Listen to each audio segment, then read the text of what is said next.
There are many other ways to make money, and it is worth taking some time to think about what works best for you. This can be a good way to declutter and make some money at the same time. Sell items online. You can sell items that you no longer need or use on platforms such as eBay or Etsy. Invest in the stock market. If you have some money saved up, you can invest it in the stock market.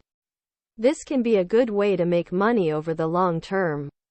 But it carries some risk as the value of your investments may fluctuate. You can work part-time or full-time, and you will be paid in exchange for your time and efforts. Get a job. One of the most common ways to make money is to find employment with a company or organization. There are many ways to make money, and the best option for you will depend on your skills, interests, and resources. This can be a great way to make money, but it requires a lot of hard work and planning.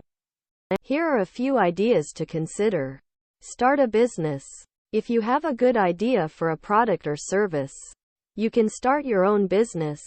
This can be a good way to make some extra money on the side.